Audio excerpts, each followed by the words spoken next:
Indonesië. Mijn Ja. oma is daar geboren. Ja. Dus Wat gebeurt er dan? Willen ze je binnenhalen? Of wat, Ja, ik heb dat- even niet gecheckt. Dat is een zijn- understatement. Ja? er zijn wel Ja. gesprekken geweest, ook met de president van de Indonesische Je voetbal. hebt die gesprekken al gehad. Ik heb die gesprekken gehad. Ja, sowieso ook een hele eer, omdat het mijn oma is daar geboren en Ja. mijn moeder heeft daar ook. Dus aan die kant heb ik sowieso veel verhalen en ook wel gevoel.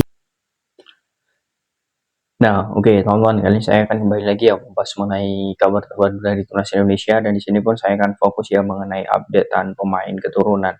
Ya, ini seperti menjadi kabar gembira ya. Memang kita ketahui bahwa beberapa waktu lalu ya Bapak Erick Thohir mengatakan bahwa untuk proses kepindahan kewarganegaraan dari target ya setelah Cyrus Margono itu dicukupkan dulu.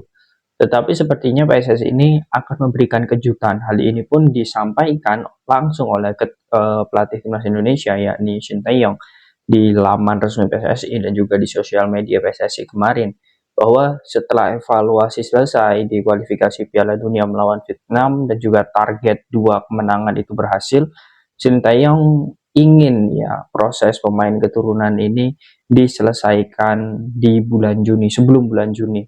Dan ini pun juga sudah disetujui oleh Bapak Erick Thohir.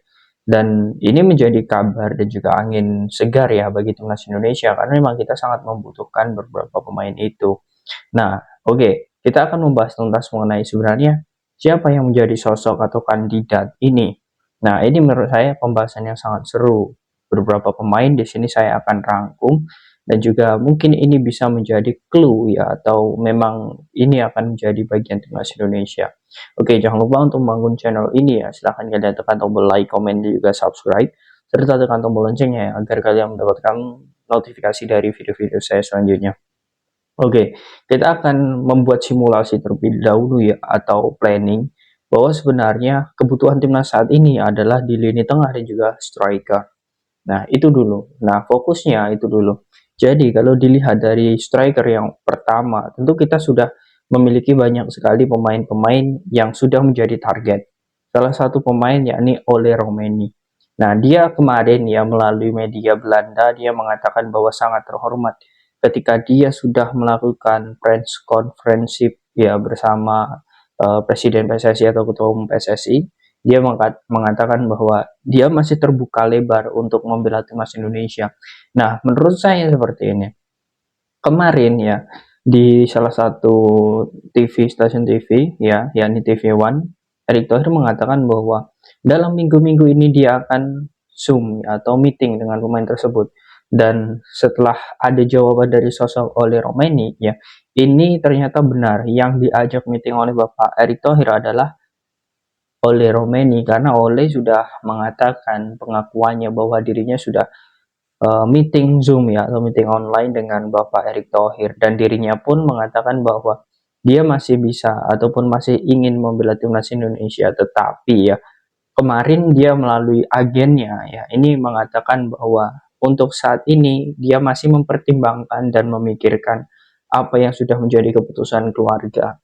Karena saat ini usianya 23 tahun dan Ole Romeni ini masih memiliki lah kanus untuk membela timnas Belanda.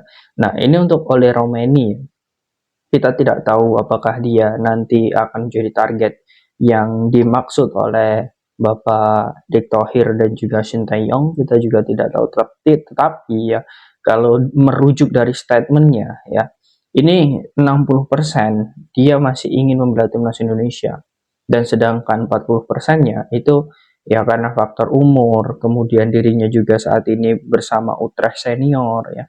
Ini yang membuat dirinya juga sedikit bimbang. Tetapi menurut saya Ole Romeni ini kasusnya ya, menurut saya ini ya, kasusnya seperti sosok Ragnar Oratmangun. Karena ketika usia 22, 23, dirinya masih sedikit ragu-ragu. Ketika dia sudah 25 ya, dia langsung tidak ragu lagi untuk membela timnas Indonesia. Tetapi saya sangat yakin sekali kepada pengurus PSSI dengan pendekatan kepada agennya nanti, ini diharapkan bisa cepat selesai untuk proses Ole Romeni. Nah, ini untuk clue ya di posisi striker. Kemudian selanjutnya, ini di posisi tengah ya. Nah, ini ada beberapa pemain yang menurut saya memang patut dijajaki oleh Shin Tae-yong ya. Dan kalau berbicara levelnya ini adalah timnas senior, tentu jam terbang dan juga pengalaman bermain ini yang dibutuhkan. Dan menurut saya ada beberapa kabar mengenai sosok Jairo Riddle ya. Ini menurut saya bisa menjadi opsi bagi Sintayong untuk menguatkan lini tengah kita. Kalau dilihat saat ini kita ketahui ya, sosok Mark Locke ini mulai tersisih. Ya, itu terjadi ketika di Piala Asia kemarin ya, dia jarang sekali tampil. Kemudian juga cedera. Jadi membuat sosok Mark Locke ini sepertinya sangat tersisih dan Sintayong ingin mendapatkan amunisi yang baik atau amunisi baru yang kualitasnya di atas sosok Mark Locke. Nah, ini merujuk pada sosok Jairo Riddle memang. Posisi aslinya itu memang sebagai gelandang bertahan ya. Dia juga bisa diplot sebagai gelandang serang sebenarnya atau gelandang tengah. Bersama Crystal Palace musim ini memang dirinya kurang mendapatkan menit bermainnya. Tetapi ketika dirinya mendapatkan menit bermain, dia selalu menjadi pembeda. Ini artinya memang sosok Jairo Riddle secara kualitas itu tak kalah dengan sosok Tom Haye. Dan dirinya pun untuk membela timnas Indonesia itu masih sah. Walaupun dirinya sudah membela timnas Belanda di kelompok senior ya, bukan di kelompok umur, tapi di senior itu sebanyak 3 kali. Tetapi membelanya itu bukan di ajang resmi internasional seperti Euro atau kualifikasi Piala Dunia, itu belum pernah. Nah, ini artinya memang sosok Jairo Riddle ini masih memungkinkan untuk bergabung bersama timnas Indonesia. Nah, kemudian Bang, bagaimana dengan para pemain-pemain lain? Nah, mungkin ada beberapa yang sudah tahu ya, seperti ini ya, yang di atas ini ya, ini ada striker muda yang sudah dipantau oleh Sintayong. Tetapi menurut saya ya, karena Sintayong ini levelnya bukan lagi berpikir bagaimana kita lolos di ronde 3 ini, tetapi bagaimana setelah ronde ketiga ini kita bisa mengunci tiket Piala Dunia. Oleh sebab itu level timnas ya dengan para pemain-pemain keturunan itu menurut saya agak semakin ditinggikan agar kita mampu untuk bersaing nantinya. Dan ini ada beberapa yang bertanya ya, Bang, apakah peluang kita untuk bisa lolos di Piala Dunia itu masih terbuka lebar? Ya menurut saya masih sangat terbuka. Karena ini kalau dilihat ya, untuk Asia itu nanti akan ada 8 tim atau kurang lebih ya, ada 8 tim ya. Kemudian nanti ada satu tim lagi di babak playoff ya, melawan beberapa konfederasi ya, baik itu Amerika Latin, kemudian juga nanti Eropa ya. Itu nanti ada beberapa pembagian dan kita masih ada peluang kalau melihat persaingannya seperti sosok Jepang, kemudian Australia, kemudian Bahrain ya, kemudian Iran, kemudian Irak ya, kemudian UEA ya. Nah, kemudian juga Korsel ya. Itu adalah 7 negara kuat ya menurut saya ya untuk Asia, dan kita masih memiliki ya peluang 2 ini ya. Kalau kuotanya 9 ya, kita masih ada peluang 2, tetapi diharapkan 8 ini biar kita tidak masuk di playoff. Jadi nantinya ya kalau Piala Dunia itu ada sekitar 32 tim ya karena regulasi baru. Nah, diharapkan Indonesia ini mampu untuk mendapatkan satu kuota Asia ini. Karena kalau sudah masuk di ronde ketiga, peluang besarnya itu masih ada. Dan nanti kita akan dibagi ya, dalam hal ini 3 pot ya, 3 pot, pot 1, pot 2, pot 3. Nah, pot 1 dan pot 2 itu menurut saya negara-negara peringkat 1 sampai mohon maaf, peringkat 1 Asia ya, sampai peringkat kurang lebih nanti ada 50 ya, jadi peringkat 20 FIFA sampai peringkat 50 FIFA itu ada negara-negara Asia. Nah, itu akan di pot 1. Kemudian pot 2-nya di peringkat 50 sampai peringkat 80 seperti itu, atau sampai 90. Nah, itu akan di pot 2. Kemudian nanti di peringkat 100 ya, kemudian sampai 150 itu biasanya di pot 3, dan Indonesia bisa saja masuk di pot 3, dan kemungkinan besar Indonesia nanti akan bertemu negara-negara seperti India, Kirgistan ya, seperti itu ya.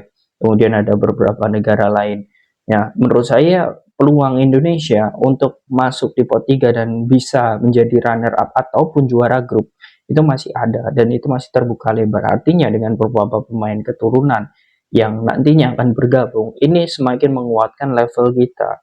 Dan ini menurut saya menjadi hal yang positif. Jadi artinya yang ingin saya petik garis benang merahnya bahwa kita jangan sampai ya dengan adanya beberapa pemain keturunan yang saat ini yang sudah ada, kita merasa cukup puas. Nah, karena kita saat ini sudah bertemu Vietnam loh, tetapi kita belum coba bagaimana level yang lebih tinggi lagi. Di bulan Juni nanti kita akan bertemu Irak, ya kemudian Filipina kemarin ketika bertamu ke Basra ya, bagaimana Irak sangat kesusahan untuk mencetak gol. Artinya Filipina dengan pelatih barunya ini juga tidak bisa dianggap main-main.